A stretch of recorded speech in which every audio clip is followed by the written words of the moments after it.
નમસ્કાર વિદ્યાર્થી મિત્રો, આજના વિડીયોની અંદર આપણે ધોરણ 10 બેઝિક ગણિત માટેના બોર્ડ એક્ઝામ 2026 માટેના મોસ્ટ એમપી પેપરનું સોલ્યુશન કરીશું તથા કેવા પ્રકારના પ્રશ્નો તમારે પૂછાઈ શકે છે એ પણ તમને બતાવીશું. એ પ્રશ્નોના તમે સ્ક્રીનશોટ લેજો અને એ રીતો પણ તમે તૈયાર કરી નાખજો. ઓકે મિત્રો, તો વિડીયોને અંત સુધી જરૂરથી જોજો, બીજા મિત્રોને શેર કરજો અને આવા ઉપયોગી વિડીયો માટે આપણી ચેનલને સબસ્ક્રાઈબ કરજો.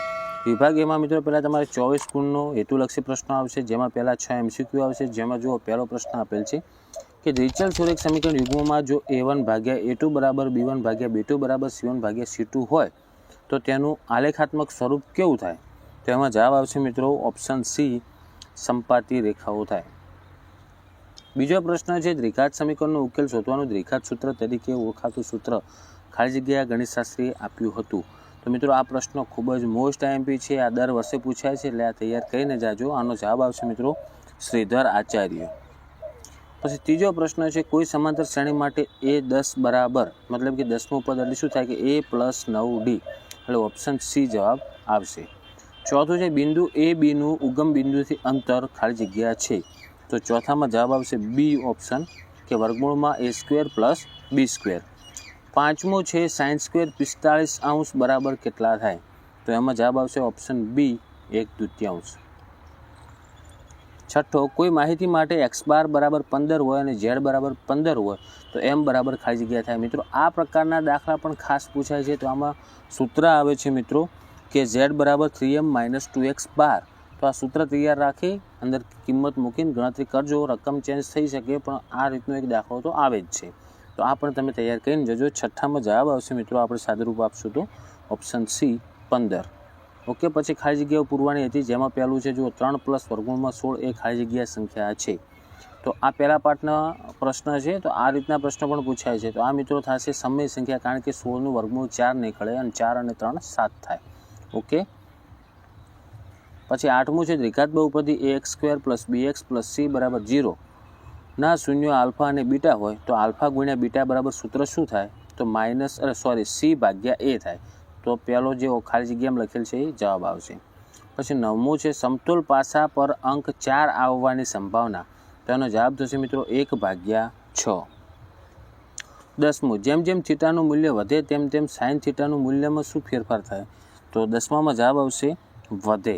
ઓકે, પછી 11મું છે વર્તુળનો સ્પર્શક વર્તુળને ખાલી જગ્યા બિંદુમાં સ્પર્શે છે. તો આ પ્રકારનો પણ પ્રશ્ન આવશે જ, તો ખાસ તૈયાર કરજો.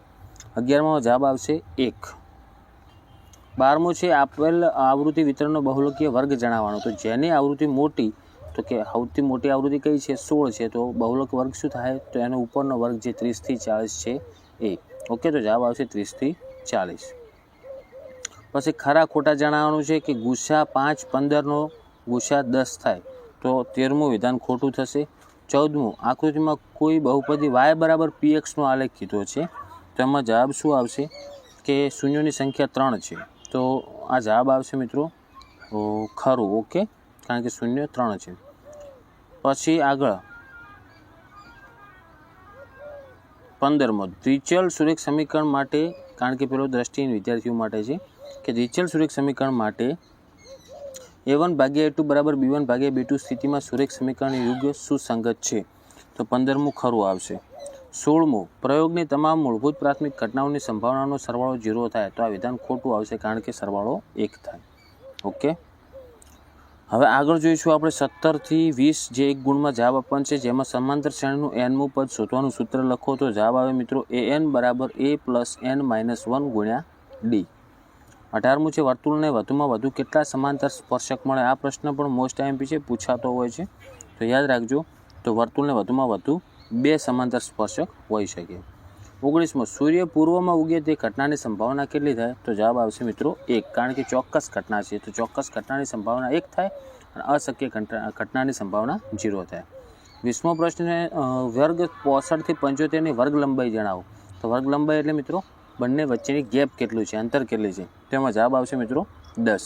ઓકે, પછી 21મું છે અર્ધગોલકનું કુલ પૃષ્ઠફળ. તો આ સૂત્રો પણ ખાસ તૈયાર કરી નાખજો મિત્રો. આ પૃષ્ઠફળવાળા, ઘનફળવાળા, દરેક લઘુ વૃત્તાંશના, લઘુ વૃત્તખંડના આ દરેક સૂત્રમાંથી તમારે 4 ગુણનો વિભાગ એમાં આવશે ને આવશે જ જોડકા. તો આપણે બધા તૈયાર રાખવાના, જેથી આપણે 4 ગુણ રોકડા મળી જાય. તો 21મો છે અર્ધગોળકનું કુલ પૃષ્ઠફળ, એમાં સી જવાબ આવશે મિત્રો 3πr². રેડી. પછી 22મો છે 10 રૂપિયાના સિક્કાનું ઘનફળ આવે. 10 રૂપિયાનો સિક્કો મિત્રો નળાકાર આવે, તો નળાકારનું ઘનફળ બરાબર શું થાય? તો એમાં જવાબ આવશે πr²h, એટલે કે ઓપ્શન એ. 23મું છે લઘુ વૃત્તાંશનું ક્ષેત્રફળ, તો એમાં જવાબ આવશે મિત્રો ઓપ્શન બી πr² ભાગ્યા 360. અને 24મું છે અર્ધવર્તુળનો પરિઘ. હવે વર્તુળનો પરિઘ 2πr, તો અર્ધવર્તુળનો શું થાય? πr થાય, એટલે ઓપ્શન એ જવાબ આવશે.